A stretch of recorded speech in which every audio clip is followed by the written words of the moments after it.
Hello, my gods and goddesses. Thank you so much for coming back to the Temple of Venus. It is your High Priestess, Gwendolyn, here at the Temple of Venus. Today, we're going to talk about your own goddess timeline. When I think about timeline, I think that people think that when things take time, you're supposed to struggle. But I don't believe that. I believe that you have to be in a place of joy to be able to really appreciate the journey of becoming who you are. If you ever read Pablo Cabal's book, The Alchemist, it's really about the journey. So you have to enjoy where you are. And if you struggle through it, a lot of people fall off because it's not their intrinsic nature and they're struggling through it. So you don't need to do things like pay your dues or like think about you be happy when you retire.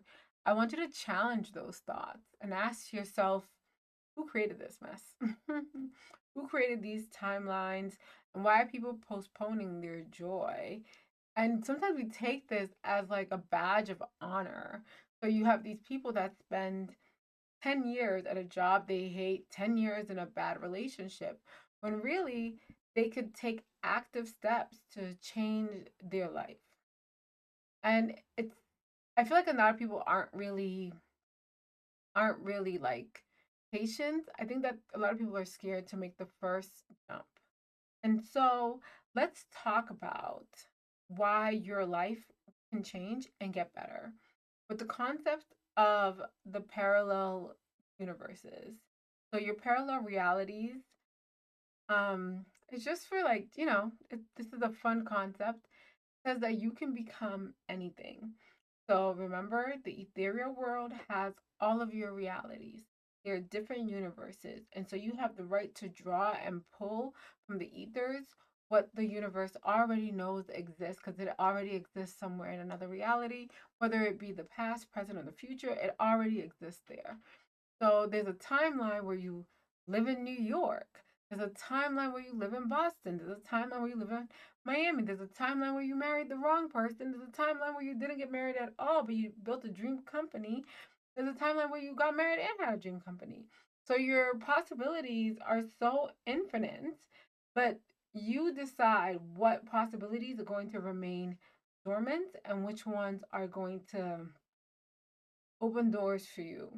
So if you say yes to a bad job, a toxic relationship, you're allowing yourself to experience delay in your own manifestation of your true self.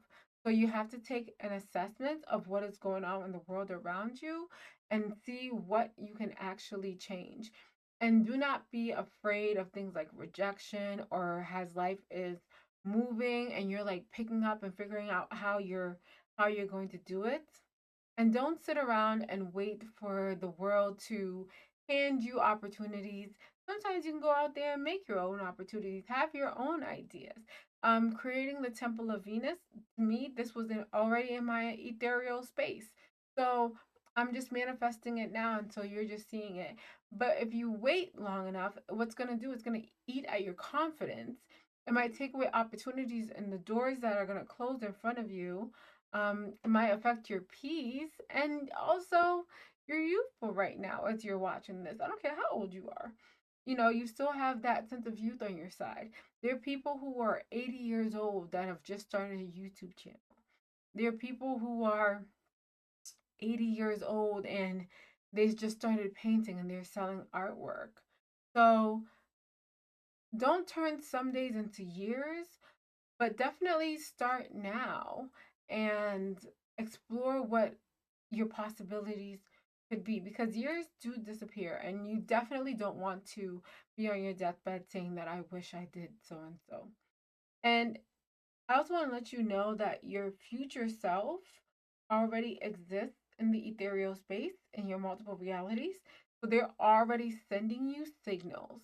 They're already telling you what you need to do. And those signals are through your desires. So desires aren't random.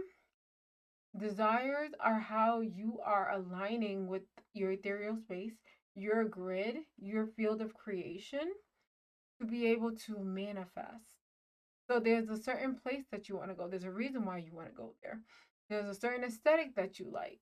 There are careers that you're drawn to. There's a lifestyle that you want to live because your future self is sending you that signal. So if you want to go to St. Martin and be on a yacht, go to St. Martin and be on a yacht. If you want to be in beautiful spaces, go to beautiful spaces. Your desires are a clue and are also associated with the memory of who you really are. So now I need you to take some self inventory and see what needs to change in your life for you to become her, for you to become your manifested self. Do you need to get rid of toxic people? You need to apply to school, start therapy, maybe post your first video and join me.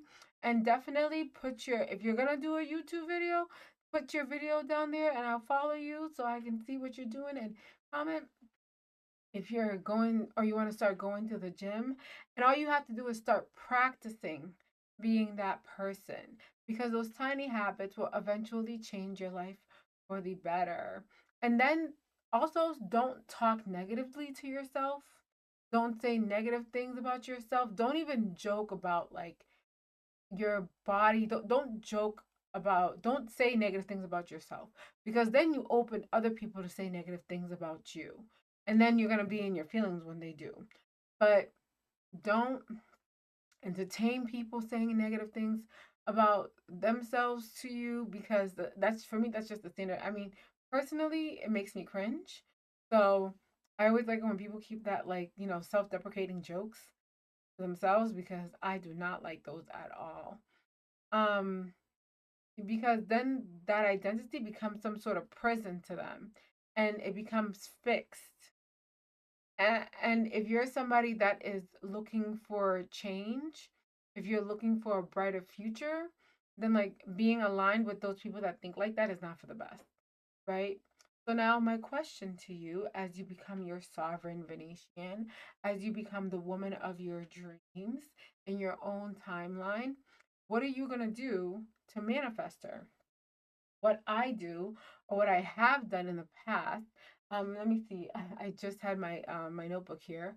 Is I do have a notebook that has all my dreams and my goals and aspirations. That has my video content idea. So I write it down, and I encourage you to write your take your notes too, and write down what you want to achieve. So, how long do you think it's gonna? And give yourself a general timeline. I mean, keep in mind that manifestation, you can't really control the manifestations. So, I could be doing this for 2 years and nothing happens. And then my third year, it becomes this amazing thing that like just blows up. So, you never know what's gonna happen. Just stay in your vibrational frequency and in your alignment, and beautiful things will happen. So now, what I want you to do is imagine and write a script for your own timeline. What does that look like for you? What is your deadlines? What dates do you think that you could have? And what is one action that you could take before 2 days from now? So I'll give you 48 hours. What's one thing that you could do that um that you could help you manifest? It could be writing it down. It could be putting it on a sticky note and putting it on your headboard, or it could be putting it in your bathroom mirror. It could be anything. But I want to remind you that you are not behind. It is not too late. You're exactly where you need to be because your dream already exists. And once you understand that your dream already exists, the life that you're asking for already exists, it's already yours. Once you get that, what can't you do? All right. Thank you so much, guys, for coming back and watching another video by me at the Temple of Venus. As always, it's done. Thank you. Bye.